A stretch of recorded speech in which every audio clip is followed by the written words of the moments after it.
Cindy Collins is going to speak with us next. She is the founder of World Generation Outreach Network to Women and Youth and Speak Hope International. Cindy has submitted written testimony before the U.S. Supreme Court, before members of the European Union, and in the United Nations workshops, influencing passage of informed consent, ultrasound before abortion, and requirements for abortion clinics to provide helpful information to women who may be coerced or forced to abort.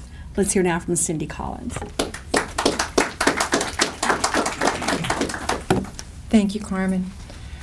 It's very pivotal that we're all here today, this 40 years of remembering about what abortion has done to America.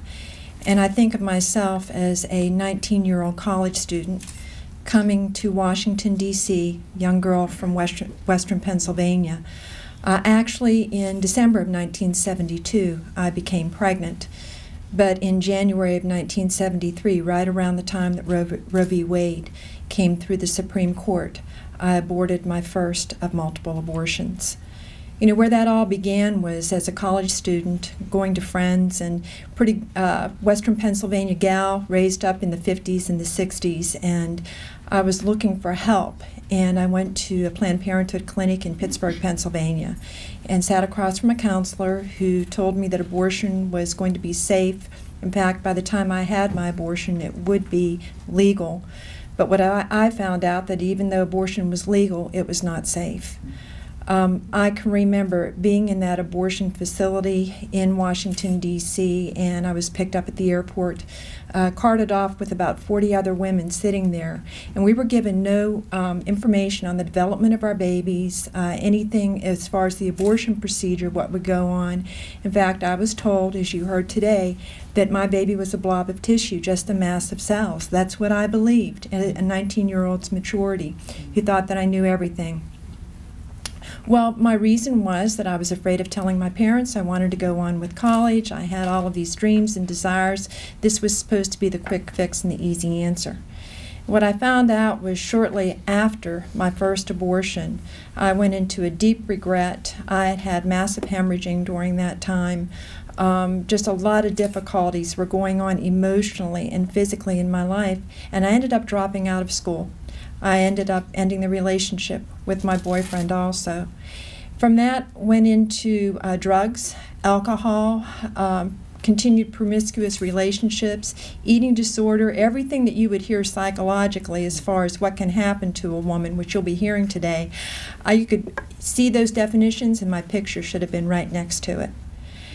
I went into such a tailspin and such depression that that promiscuous relationship ended up in me becoming pregnant again and having multiple abortions again, over and over and over, something I never thought that I would ever do. Till one day I had gone to a private abortionist by Planned Parenthood's guiding, and they did a menstrual regulation abortion. And as I was laying on the table, I could feel something was wrong, and my arms went up to the walls, just screaming in pain. And the abortionist looked at me and said, "She's too far along. Get up and get out." So as I went ahead and I walked out of there and I continued to bleed, I found out that they had left parts of the baby inside of me. And I had to go to another physician and be immediately taken to the emergency room and have the parts of my baby cleansed out of me, and just the horror of what abortion does to a woman's life. I fast forward in this to you now because as I've walked through my healing journey and understanding the lie of abortion, its consequences have been on my family also. As a woman who is in her 50s now, raising her children in the post-abortive pain, I remained in bed during my pregnancy with my son. I miscarried prior to him. I laid in bed for 7 months with my twin daughters, which is a miracle that I was able to even have them.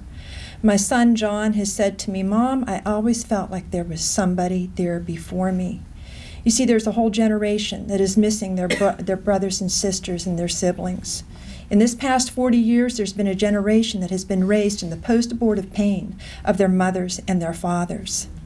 It is time for abortion to end and for this generation to live.